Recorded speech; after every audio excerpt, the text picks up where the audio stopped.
ఈ షో ఎవరిని ఉద్దేశించి కాదు. ప్రజల సమస్యల గురించి చెప్పడమే మా ఆలోచన. అందుకు మేము మొదటడుగు వేశాము. కామన్ మ్యాన్ షో ప్రారంభిస్తున్నాము. ఈ షో చీఫ్ గెస్ట్ ఎవరు అంటే ప్రజలే. ప్రజలలో నుంచి ఒకరిని తీసుకొని ప్రజల సమస్యల గురించి చెప్పడమే మా షో యొక్క ముఖ్య ఉద్దేశం. ఇప్పుడు పుష్ప 1 అయిపోయింది. పుష్ప 2 సినిమా రిలీజ్ చేస్తున్నాడు. పుష్ప సినిమా తీసినప్పుడు ఆయన మీద రూమర్స్ ఎందుకు వస్తున్నాయి? కానీ ఎదుగుతాడనా? పుష్ప సినిమా రిలీజ్ అయిన తర్వాత ఎటువంటి రూమర్స్ లేవు. ఫిల్మ్ ఇండస్ట్రీ వల్ల రూమర్ చేయడం వల్ల వచ్చిందా? లేక వాళ్ళ కుటుంబ సభ్యుల వల్ల రూమర్ చేయడం వచ్చిందా? మ్యాక్సిమం అయితే కుటుంబ సభ్యులు అయితే కాదు. వీళ్ళతో ఎటువంటి మిస్అండర్స్టాండింగ్ జరిగింది. ఎందుకంటే మన అల్లు అర్జున్ చాలా ఫంక్షన్లో చెప్పాడు. ఆ మెగా చిరంజీవి కానీ పవన్ కళ్యాణ్ కానీ ఎంత అభిమానం, ఎంత లవ్, హార్ట్ టచింగ్ అనేది చాలా ఫంక్షన్లో చెప్పారు. చిరంజీవి మీద కానీ పవన్ కళ్యాణ్ మీద కానీ ఎటువంటి దేశాలు ఏమీ లేవు. కుటుంబ సభ్యుల మీద కూడా ఎటువంటి దేశాలు లేవు. కానీ ఎక్కడో ఏదో చిన్న గ్రూప్ క్రియేట్ చేసి ఇది మొత్తం ఒక స్ప్రెడ్ చేసేసారు. ఒక క్వశ్చన్ ఏంటంటే ఇప్పుడు పుష్ప 1 అయిపోయింది. పుష్ప 2 సినిమా రిలీజ్ చేస్తున్నాడు. పుష్ప సినిమా తీసినప్పుడు ఆయన మీద రూమర్స్ ఎందుకు వస్తున్నాయి? కానీ ఎదుగుతాడనా? పుష్ప సినిమా రిలీజ్ అయిన తర్వాత ఎటువంటి రూమర్స్ లేవు. ఎప్పుడు పుష్ప సినిమా బాక్స్ ఆఫీస్ని భయంకరంగా బ్లాస్ట్ చేసింది. ఇండియన్ సినిమాలో గొప్ప సినిమా తీశారని అంత ప్రైజ్ చేశారు మన సుకుమార్ గారిని, అల్లు అర్జున్ గారిని. తిట్టినట్లు ఎక్కడ లేదు. సేమ్ ఇక్కడైతే మన సినీ ఇండస్ట్రీని, పొలిటికల్ ఇండస్ట్రీని రెండు కలిపారు. అది అభిమానులు కావచ్చు, సంథింగ్ ఒక గ్రూప్ కావచ్చు, ఎవరనేది తెలియదు మనకి. జస్ట్ ఆ పొలిటికల్ని వేరుగా చూడాలి, సినీ ఇండస్ట్రీని వేరుగా చూడాలి. రెండింటిని కలిపినప్పుడు కొంతమంది ఫ్యాన్స్ క్రియేట్ చేయడం వల్ల ఈ రూమర్స్ అన్నీ వచ్చాయి అని నేను అనుకుంటున్నాను. అంటే ఒకటి ఫ్యాన్స్ రూమర్ చేయడం వల్ల వచ్చిందా? లేక ఫిలిం ఇండస్ట్రీ వల్ల రూమర్ చేయడం వల్ల వచ్చిందా? లేక వాళ్ళ కుటుంబ సభ్యుల వల్ల రూమర్ చేయడం వచ్చిందా? ఎవరి వల్ల రూమర్స్ వచ్చిందంటో? మ్యాక్సిమం అయితే కుటుంబ సభ్యులు అయితే కాదు. ఎందుకంటే మన అల్లు అర్జున్ నెక్స్ట్ ఆ పొలిటికల్ దగ్గరికి వెళ్ళి అంటే ఒక ఫ్రెండ్కి ఎవరైనా సపోర్ట్ చేస్తారు. నాట్ పొలిటికల్గా అతను ఏ విధంగా సపోర్ట్ చేయలేదు. జస్ట్ ఒక ఫ్రెండ్గా అతను సమాజానికి సేవ చేయడానికి వెళ్తున్నాడు కాబట్టి అతను గెలవాలని కోరుకున్నారు కానీ పార్టీ గెలవాలని ఎప్పుడు కోరుకోలేదు. ఎవరి ఫ్రెండ్గా? మన అల్లు అర్జున్ ఫ్రెండ్ నంద్యాలలో మన వెళ్ళినప్పుడు జస్ట్ ఏంటంటే అతని ఎలక్షన్లప్పుడు అభినందించడానికి వెళ్ళాడు కానీ ఎటువంటి ప్రచారం చేయడానికి కానీ పొలిటికల్ ఏమైనా స్పీచ్ కానీ ఏమి ఇవ్వలేదు. అంటే ఒక ఫ్రెండ్ కోసం ఎవరైనా ఏమైనా చేస్తారు. అతను కూడా ఫ్రెండ్ కోసం సపోర్ట్ చేశాడు కానీ పార్టీ పరంగా ఎటువంటి సపోర్ట్ చేయలేదు. మీరు గమనించారంటే నెక్స్ట్ డే మీడియాలోకి వచ్చి కూడా చెప్పారు. అంటే నేను పార్టీ పరంగా ఎటువంటి సపోర్ట్ చేయలేదు. నా ఫ్రెండ్ పరంగా నేను అతనికి సపోర్ట్ చేశాను. గెలవాలని సపోర్ట్ చేశారు కానీ పార్టీ పరంగా గెలవాలని సపోర్ట్ చేయలేదని క్లియర్ కట్‌గా చెప్పారు. కానీ అది ఎందుకు అల్లు అర్జున్ ఫ్యాన్స్ కానీ పవన్ కళ్యాణ్ ఫ్యాన్స్‌కి గానీ అది ఎందుకు అర్థం కాలేదనేది నాకు ఇంతవరకు అర్థం కాలేదు. అది ఏదో మధ్యలో సంథింగ్ ఏదో మిస్‌అండర్‌స్టాండింగ్ ఎక్కడో జరిగింది. అది ఫ్యాన్స్‌కి కావచ్చు, మన హీరోలకు కావచ్చు. మిస్‌అండర్‌స్టాండింగ్ జరిగిందంటున్నావు కదా! వాళ్ళ కుటుంబ సభ్యులతో ఏమైనా మిస్‌అండర్‌స్టాండింగ్ జరిగిందంటావా? కుటుంబ సభ్యులతో ఎటువంటి మిస్‌అండర్‌స్టాండింగ్ జరిగింది? ఎందుకంటే మన అల్లు అర్జున్ చాలా ఫంక్షన్‌లో చెప్పాడు. ఆ మెగా చిరంజీవి గానీ, పవన్ కళ్యాణ్ గానీ ఎంత అభిమానం, ఎంత లవ్, హార్ట్ టచింగ్ అనేది చాలా ఫంక్షన్‌లో చెప్పారు. చిరంజీవి మీద గానీ, పవన్ కళ్యాణ్ మీద గానీ ఎటువంటి ద్వేషాలు ఏమీ లేవు. కుటుంబ సభ్యుల మీద కూడా ఎటువంటి ద్వేషాలు లేవు.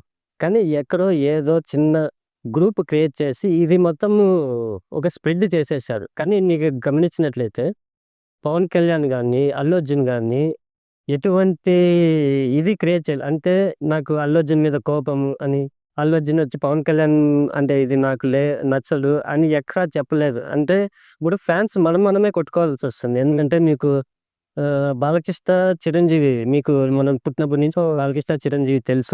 చాలా సూపర్ స్టార్. అప్పట్లో మంచి ఫేవరెట్. అది ఎలా ఉండేదంటే పాకిస్తాన్, ఇండియా అంత ఫ్యాన్స్ వచ్చేసింది. అక్కడ పాకిస్తాన్, ఇక్కడ ఇండియా, అక్కడ పాకిస్తాన్. అంటే ఒక వరల్డ్ మ్యాచ్ జరిగినట్లు. అంటే ఇప్పుడు ఇద్దరు సినిమాలు సంక్రాంతికి గానీ, దసరాకి గానీ రిలీజ్ అయితే ఇక్కడ ఫ్యాన్స్, అక్కడ ఫ్యాన్స్ సెలబ్రేషన్స్ మామూలుగా ఉండేవి కాదు. ఓకే. అది కూడా హెల్తీగా ఉండేది. అంటే అది కూడా కామన్‌గా ఒకరితో ఒకరు జోకులేసుకోవడమే గానీ ఇంత ఓవర్‌గా ఎప్పుడూ చేయలేరు. అక్కడ ఇంకొకటేంటంటే మెయిన్ థింగ్ చెప్పాలంటే మన హీరోస్ అంతా యునైటెడ్. అది అందరికీ తెలిసిందే. మీకు చాలా ఫంక్షన్‌లో మనకు తెలుసు. ఇది 'రామ్ చరణ్', 'ఎన్టీఆర్' అంటే అంటే సెపరేట్ ఫ్యాన్స్ బేస్ ఉండేది అప్పట్లో. అవును. అంటే ఉంటారు కదా! నువ్వు 1000 మా హీరో ఫ్యాన్స్, మెగా ఫ్యాన్స్, మా హీరో సినిమా ఫట్టు, మా సినిమా హీరో హిట్ అని ఒకరొకరు అనుకుంటారు. గొడవలు పడేవాళ్ళు. అది హెల్తీగానే గానీ ఎక్కడ సీరియస్ లేదు. ఊరికే కామెడీ. అప్పుడు మన ఇద్దరిని ట్రిపుల్ ఆర్‌లో చూపించారు చూసావా? అక్కడైతే మెస్మరైజ్ అయిపోయారు. అంటే మనకు తెలియనిదేంటంటే వాళ్ళిద్దరు బెస్ట్ ఫ్రెండ్స్. అంటే ట్రిపుల్ ఆర్ వరకు మనకు తెలీదు. వాళ్ళు చాలా సంవత్సరాల నుంచి బెస్ట్ ఫ్రెండ్స్. అది మనకు తెలీదు. అది ఫ్యాన్స్‌కి తెలియడం లేదు.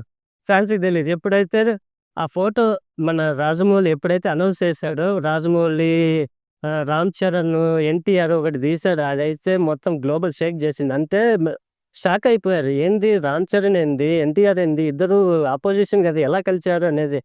మనకు తెలియనిదేంటంటే వాళ్ళిద్దరు చాలా బెస్ట్ ఫ్రెండ్స్. ఇంకోటి చెప్పాలి కదా! మన మహేష్ బాబు ఒక ఫంక్షన్‌లో వచ్చారు. మహేష్ బాబు గెస్ట్‌గా ఎన్టీఆర్ ఫంక్షన్‌కొచ్చారు. అప్పుడు ఎంత మంచిగా మాట్లాడారు. మేము బాగానే ఉంటాము. మీరు కొట్లాడితే కలుసుకుంటారు. మేమంతా యునైటెడ్‌గానే ఉంటాము. ఎక్కడ మా దగ్గర అంటే వీళ్ళంతా మన పిల్లర్స్, ఇండియన్ సినిమా పిల్లర్స్. వీళ్ళ మధ్య ఎక్కడ నీకు మనస్పర్ధలు గాని ఏ విధంగా లేదు. కానీ ఇది ఏంటంటే చిన్న గ్రూప్, అది ఏందో మనకు తెలీదు గానీ అంటే ఇప్పుడు మీడియా ఎక్కువ అయిపోయింది కాబట్టి ఆ మీడియాలో బాగా స్ప్రెడ్డింగ్ అయిపోయి జనాలకి రీచ్ అవుతుంది గానీ ఎక్కడ అల్లు అర్జున్ ఫ్యాన్స్‌కి గానీ, పవన్ కళ్యాణ్ ఫ్యాన్స్‌కి గానీ ఎటువంటి విభేదాలు లేవు. ఇంకొకటి చెప్తాను. Allu Arjun fans cinema release అవ్వనివ్వము అంటున్నారు. అది రాంగ్. ఎందుకంటే అందరి హీరోలకి ఫ్యాన్స్ బేస్ ఉంటారు. కానీ ఇండియాలోనే కాదు, వరల్డ్‌లోనే ఫ్యాన్స్ కాకుండా భక్తులుండే ఒకే ఒక్క గొప్ప హీరో అంటే పవన్ కళ్యాణ్. అలాంటి పవన్ కళ్యాణ్ ఫ్యాన్స్ బేస్ ఎప్పుడు ఒకరిని ఎదగాలని చూస్తారు గానీ తొక్కాలని చూడరు. అది పవన్ కళ్యాణ్‌కి character plus mega fans character అదే. అంటే ఒక హీరో, చిన్న హీరో అయినా, పెద్ద హీరో అయినా వీళ్ళు స్టెప్ బై స్టెప్ ఎదగాలని కోరుకుంటారు గానీ తొక్కాలనే ఆలోచన మెగా ఫ్యామిలీలో అస్సలే లేదు. ఇదెక్కడో క్రియేట్ చేసిన రూమర్ మాత్రమే. కానీ రూమర్ అని అంటున్నావు గదా! ఏదో వీళ్ళ గ్రూప్ కట్టి రూమర్ చేస్తున్నారని మాత్రం వింటున్నా. ఓకే. ఇప్పుడు చిరు వాళ్ళ కుటుంబంలో గొడవలైతే ఏమి లేవు.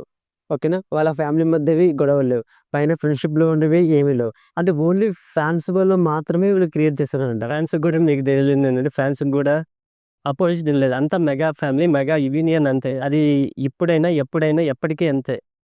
అదేంటంటే అల్లు అర్జున్ ఎన్నో ఫంక్షన్‌లో మెగాస్టార్ గురించి, అంటే మెగాస్టార్ నా ప్రాణం. చాలా ఫంక్షన్‌లో ఫంక్షన్‌లో చెప్పారు. మళ్ళీ కొత్తగా కొత్తగా చెప్పాల్సిన చాలా ఫంక్షన్‌లో చెప్పాడు. చెప్పాడు. కానీ ఒక్కటి మిస్‌అండర్‌స్టాండింగ్ ఫ్యాన్స్‌కి నాకు గూడా చాలా హర్ట్ అయ్యా. ఒకటి మోస్ట్ ఇన్నోసెంట్. నేను మళ్ళీ రియలైజ్ అయ్యా. ఎక్కడ హర్ట్ అయినా అంటే maybe 'Sarrainodu' function I think నాకు తెలిసి 'చెప్పను బ్రదర్' అన్నారు గదా! అక్కడ నేను పవన్ కళ్యాణ్ గురించి చెప్పమంటే 'చెప్పను బ్రదర్' అన్నారు. నేను చాలా హర్ట్ అయ్యా అల్లు అర్జున్ మీద. అంటే నాకు అల్లు అర్జున్ అంటే చాలా అభిమానం. పవన్ కళ్యాణ్ అంటే అభిమానం. కానీ హర్ట్ అయ్యా. ఎందుకు అంటే పవన్ కళ్యాణ్ గురించి చాలా చెప్పండి బ్రదర్ అంటే చెప్పండి అని ఓవర్‌గా అరిచారు ఫ్యాన్స్ బేస్ అనేది. ఒక ఫంక్షన్‌కొస్తే ఓవర్‌గా అరిచం. కానీ లిమిట్ ఉండాల. ఏ ఫ్యాన్స్‌కైనా లిమిట్ ఉండాలి. కానీ ఓవర్ లిమిట్ ఎళ్ళిందనుకోండి, అది ఎవరికీ మంచిది గాదు. అంటే ఎక్కడ ఫ్యాన్స్ బేస్ అయినా ఎక్కడ లిమిట్ ఉండాలి. కానీ కొంతమంది గ్రూప్ అది కావాలనే చేసేయాలనుకుంటున్నాను. నాకు తెలిసి ఫ్యాన్స్ అయితే ఎక్కడ చేయరు. అల్లు అర్జున్ ఫ్యాన్స్ కానీ, పవన్ కళ్యాణ్ ఫ్యాన్స్ అని చాలా గొప్ప ఫ్యాన్స్. కానీ ఏదో ఎక్కడో అంటే అల్లు అర్జున్ ప్లస్ పవన్ కళ్యాణ్ వీళ్ళిద్దరికి యాంటీ ఫ్యాన్స్ ఎవరో ఉన్నారు. సంథింగ్ నాకు తెలీదు. అంటే వీళ్ళిద్దరి మధ్యనే ఎవరో ఉన్నారు. వీళ్ళిద్దరి మధ్య ఆ మూడో వ్యక్తి మాత్రం ఎవరు రాలేదండి. కంటికి ఎవరు కనిపియలేదు, బయట పడలేదు. వాళ్ళు చేసిన దానికి మనోడు చెప్పను బ్రదర్ అన్నాడు. అది మంచిది. ఎందుకంటే ఒక డైరెక్టర్ దాని గురించి కూడా నెక్స్ట్ ఒక ఆడియో ఫంక్షన్ మేబీ నాగబాబు వాళ్ళ కూతురు సినిమా తీసిన ఆడియో ఫంక్షన్‌లో క్లారిటీ ఇచ్చారు. Perfect clarity. అదే నేను అప్పుడు రియలైజ్ అయ్యా. అంటే నేను అనవసరంగా మిస్‌అండర్‌స్టాండింగ్ జరిగిన అల్లు అర్జున్ అని చాలా బాధపడా. ఎందుకంటే ఎంత క్లారిటీగా చెప్పాడంటే, అంటే స్ట్రాంగ్‌గా గుండెలోకెళ్ళే విధంగా చెప్పాడు. ఏ విధంగా చెప్పాడంటే, నేను ఎందుకు చెప్పను బ్రదర్ అనేది అతను ఆ నెగటివిటీ ఫోర్స్‌ని తన మీద ఏసుకున్నాడు. ఎందుకు ఏసుకున్నాడో తెలుసా? చిరంజీవి మీద అభిమానంతో. చెప్పాడు. కరెక్ట్‌గా చెప్పాడు. చిరంజీవి మీద అభిమానంతో. ఎందుకంటే అక్కడ వచ్చినప్పుడు మెగా ఫ్యాన్స్ మరీ ఓవర్. అది మెగా ఫ్యాన్స్ అనేది ఎవరు చేయరనుకో. అది ఒక నెగెటివ్ ఫోర్స్ అనేది అలా ఓవర్ చేయడం వల్ల అది మెగాస్టార్‌కి ఇబ్బంది. ఎందుకంటే ఇప్పుడు మెగాస్టార్ మాట్లాడతారు. అక్కడ పవన్ కళ్యాణ్ అని గట్టిగా అరుస్తాడు. మీరెప్పుడైనా గమనించండి. విన్నా. అది చాలా మెగాస్టార్ కూడా చాలా హ్యాపీ ఫీల్ అవుతాడు. అది ఓ లిమిట్ ఉండాలి. కానీ ఓవర్ లిమిట్ వెళ్ళిపోతుంది. ఆ ఓవర్ లిమిట్ అనేది మెగా ఫ్యాన్స్ చేయరు, అల్లు అర్జున్ ఫ్యాన్స్ చేయరు. వీళ్ళంతా మెగా యూనిటీ. వీళ్ళెక్కడ చేయరు. ఏదో నెగటివిటీ ఫోర్స్ అనేది అక్కడ వస్తుంది. అంటే మూడో వ్యక్తి అక్కడ ఎంటర్ అవుతున్నాడు. అది ఓవర్‌గా చేయడం వల్ల అల్లు అర్జున్‌కి నచ్చకపోవడం వల్ల నేను చెప్పను బ్రదర్ అన్నది. ఎందుకంటే చిరంజీవి కూడా మాట్లాడినప్పుడు ఆ విధంగా ఓవర్ చేస్తే తను చెప్పాల్సింది చెప్పలేకపోతున్నాడు. ఒక డైరెక్టర్ కూడా చెప్పాలని చెప్పలేకపోతున్నాడు. అంటే అతను నెగటివిటీ ఫోర్స్‌ని తన మీద